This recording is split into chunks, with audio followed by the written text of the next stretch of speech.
The Heinemann Podcast is a production of Heinemann Publishing. Heinemann is a provider of resources written by real teachers for real classrooms. Heinemann values teachers as decision makers and students as curious learners. Discover the path to lifelong professional learning at Heinemann.com. Heinemann is dedicated to teachers. I'm Brett from Heinemann, and today on the Heinemann Podcast, we're diving back into 180 Days, Two Teachers in the Quest to Engage and Empower Adolescents with authors Kelly Gallagher and Penny Kittle.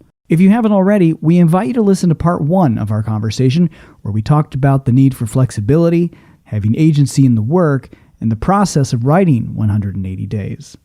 Now, in part 2, Kelly and Penny discuss how this collaboration changed their teaching for the better. Our conversation with these two influential educators picks up where we left off by asking them to reflect on their year spent teaching together. So after almost 2 years, maybe a little longer, of this collaboration. It felt much longer. Dog years. Thanks for coming. We'll see you next time. So how has your teaching changed as you reflect back on this time together? In so many rich ways. I think that I have Kelly's voice in my head a lot, and there's oftentimes that he asks just the right question as I'm thinking through how I'm going to do something. We got very familiar with Voxer and would send each other messages. It's Penny in the Cannon High School parking lot at 6:30. I still want to do that a lot of times because I'll think, I wonder what he would say about this kid because I'm not sure what I want to do here. And the part that's changed is that I realize all of the years that I was teaching alone that I could only know so much. I could only see so much. And now all of a sudden I could see twice as much. And I sat beside who I consider to be a master teacher. I watched him with his students, the kindness and the generosity and just this ability to take something difficult and make kids want to learn it was something that I could just stand next to and go, I've got to do that. Just what he did. So I feel like I'm a bit of a Kelly clone in a lot of ways. Oh, you're being way too kind. But I would suggest, I could go chapter by chapter in the book we wrote and say, this is Penny's influence here. This is Penny's influence there. I mean, I literally could spend a long time on that. I'll just suggest one that's a major, major influence. I mean, I think it took me 30 years to figure out how do you confer with a kid in your room when you have 38 kids in the room. And in the year that we did this project together, our 9th grade classes, I had 38 students in the room. So what do you do with the other 37 when you are meeting one-to-one? And I'd even back up from that and say that the value of that one-to-one time is something I always knew, but couldn't really get my head around philosophically, and I couldn't get my head around it. How does that work when you have 38 adolescents in the classroom? And just the conferring element alone transformed my teaching. And I think it's a question that a lot of secondary teachers have. And that one-to-one, shoulder-to-shoulder with a reader, or that one-to-one, shoulder-to-shoulder with a writer really is the best teaching I do, best teaching we do in any given school day. To have Penny bring that into my life, into my teaching life, it's just immeasurable, the effect that that's had on my kids. So I'm a reader. I'm just picking up this book. I'm reading the introduction. Thank you. As the authors, what would you want to tell me? How should I use this book? How should I use this book? It is not our intention that you pick this book up and then go try to become Penny Kittle or Kelly Gallagher. I think the intention of the book, one of the intentions of the book, is what you referred to when we started talking here. And that is this idea of teachers reclaiming their agency, that these are different kids than you had last year. We need to make decisions that are in the best interest of those kids sitting in that classroom. I think kids are different than they were 5 years ago. I think the world's different than it was 5 years ago. And I think the way we approach students is not different than it was 5 years ago or 20 years ago in a lot of classrooms. And so I would hope that the book is an invitation for teachers to think differently on how they might connect with young readers and writers. Yeah, and I would say with that, you've got a teacher who says, I'm kind of interested in your book clubs. We lay out everything we did to make those book clubs work. And so I think that that's part of the gift of the book is, so you want to rebalance your reading and you realize that all core text study means that kids read less. Well, what does it look like in our rooms? How do we set up independent reading? How do we then transition to book clubs? And what did we do when we studied core text with our kids? And I think that right there is not meant, as he said, to be transplanted there, but rather to say, we all learned from mentors and we're just going to show you what we did and say, we know that what you've got going on in your classroom is rich and real and something that we can't do, but here's some of our thinking. And if you stand next to our thinking, what is going to happen in your classroom? And, maybe it gives people new ways to think about using writing notebooks and modeling your writing. What does it mean? What does it look like? Here's a sample. And that idea of us being agents of our work should transfer, I hope, to people being aware of the number of decisions they're making and then really thinking about how this decision impacts other things that we want to see happen in kids. It's all of that, but it's a little bit more for me and for us as well, because as we film this, we're at NCTE and we're interacting with a lot of teachers. Yeah. And I cannot tell you how many times in the last 2 days a teacher has said to me, I really like what you're doing. I really want to do this, but my system will not allow me to do this. My system has stripped me of my agency. And so what I'm hoping is that and maybe I'm a dreamer, but I'm hoping that one of the uses of this book is that it will be put in the hands of decision makers and that it could be used as a tool for change for the people who really, really have taken agency away from teachers to reconsider what might be best for their students. And so I'm hoping that the book sparks conversation that will spark change in classrooms out there. Let's stick with that for a second. I'm a classroom teacher. Maybe I'm new. Maybe I'm a veteran classroom teacher. I want to speak up to my school administration to make this change happen. Your wealth of experience between the two of you, how do I start those conversations? How do I bring that to my administrator? We started with surveys. Anonymous surveys of kids. Did you read last night's assignment? Or have you read a book in high school? And I've started that process in so many schools now where you just ask the kids for their honest thinking. And then you have to look at that and say, is this the best we can do? And what are the things that are getting in the way of kids engaging with reading? We don't have enough books in our school. We don't have enough current books. Or we're not sitting beside kids and personalizing it and saying, Kelly, how come you're not reading? You at least begin with your community and your kids. Are your kids reading enough?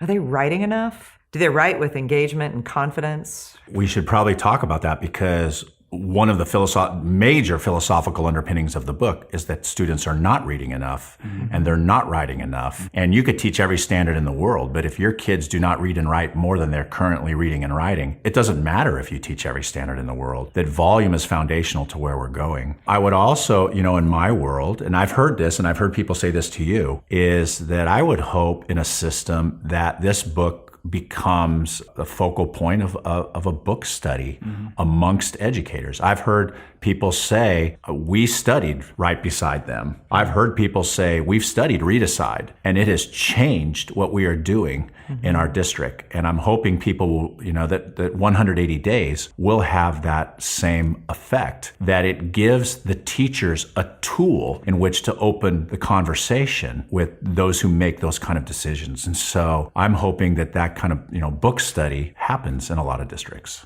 Before we wrap up, I want to get to the videos. You mentioned it before, Kelly, but I really want to sit with that for a minute. You've got a rich tapestry of videos there.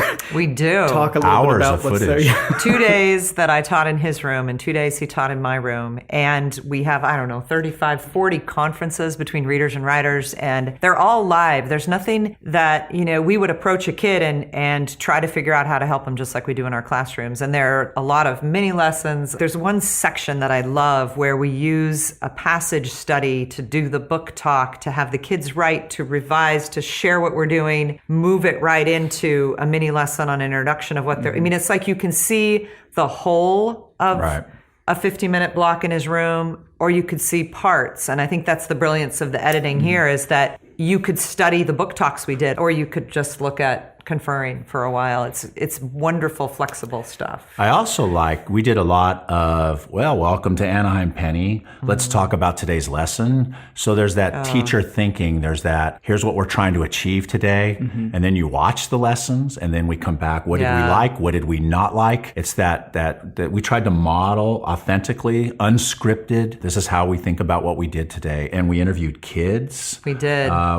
So you'll see a lot of our students in unscripted moments talking about how this approach has affected them as readers and writers. And so what I'm very, very grateful for is the support that Heinemann put behind the project to have us fly across the country with crews in tow. We've captured a lot of really cool video. Some of it we've shared already and people are like, we want more of that. And some of it we've saved for the release of the book. Yeah, right? Definitely. But I think that what Kelly just highlighted is going to be so helpful for teachers because we're making the same decisions they're making. Is that the right text for tomorrow? Is 27 records? What do you think? What are their problems going to be with this text? Right. And then you watch us go in and sit with these groups of kids and say, what did you notice about that? How does that work? And does it match what we thought they were going to say as we come back and say, okay, now what tomorrow? I've never been able to see somebody do that. I would love to have watched Don Murray and other people who taught to sit down and tell me what they were planning, why they were planning it that way, so that I could then map my thinking on that and say, Same question. How would you advise them to use the videos? How would you advise them to sort of go through or approach the videos? Teachers need to set goals for their own practice. And I love Tom Newkirk's idea that you only have to get 5% better each year and the change is exponential by the end of your career. And so what if a teacher says, I'm just going to try reading conferences, I've never done it. And the night that Kelly called me before his year started and said, tomorrow morning I'm doing reading conferences, what am I supposed to say to them? I loved this moment and I said, go write about that, because teachers will say, oh my gosh, Kelly, you've been teaching so many years, how do you figure that out? And I'd love it if a teacher asked themselves that question, how am I going to do this in a room of 35 kids? And then watch some of them and thought, okay, I can ask some of those questions because the kids don't know we're not good at it, right? We just go in and we try our best to do it. And that's just one way. But, study one part of teaching. I don't know. I would have teachers read the video like we teach kids to read text. Let's watch this. What's worth talking about? Start with teacher thinking. Wouldn't necessarily say we're going to watch this 5-minute clip on conferring and then here are 4 questions you're going to answer. I would start with teacher generated thinking and what do you notice? What worked? What didn't work? And of course, the most important question of all is how might this affect what you go do in your classroom Monday morning? Both of us have a lot of visitors come into our classroom from all over the place, but we also recognize there are a lot of teachers who can't get to New Hampshire and can't get to California, but this video enables them to do so. And so I think that's a real treat.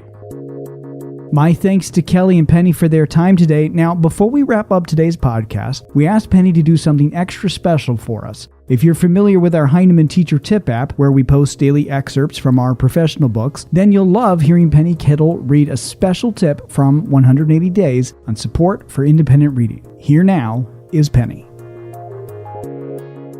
Modeling the range of reading we do honors the diversity of texts and the purposes for reading that, of course, vary by reader. Students enjoy recommending books to us, sometimes stacking them next to our whiteboards. We often read what students suggest to us. Why? It deepens the conversations we have with them and helps us know new titles to recommend to other students. Mostly, it shows students we take their thinking seriously and have confidence in their taste as readers. We also have a number of management structures in place that support independent reading. They include a reading list, where students keep track of their reading on the inside front cover of their writing notebooks, and we reference this while conferring. A next list, an ongoing list of titles students might want to read next. This list comes primarily from book talks and book shares with other students. The list goes on the inside back cover of their writing notebooks. And a student recommendation shelf. Just like in a bookstore, students put sticky note reviews on the covers of books, and the books are displayed on a shelf. Dear Reader letters are inside the front cover of some of our books. Students recommend books by writing brief reviews on the inside covers. We believe students should have agency in the classroom library. We ask them to help us organize it, and students are invited to make suggestions for purchases for our classroom library. If you're interested in more tips like this, download the Heinemann Teacher Tip app where you can get daily teaching tips right on your phone directly from Heinemann authors. You can download the Heinemann Teacher Tip app on Heinemann.com. Also, stay tuned for a special upcoming podcast where both Kelly and Penny will be doing a special read aloud from 180 Days. We'll be sharing those with you in the coming weeks, so be sure to subscribe to the Heinemann Podcast for more updates. We hope you enjoyed today's conversation. 180 Days is now available from Heinemann.com. If you'd like to continue the dialogue, be sure to follow Kelly and Penny on Twitter. Kelly Gallagher can be found at KellyG2Go, T-O for the 2, and Penny Kittle is at Penny Kittle. You can follow us on Twitter at Heinemann Pub, and be sure to follow Heinemann on Facebook, Instagram, as well as our various Facebook groups. Thanks for listening.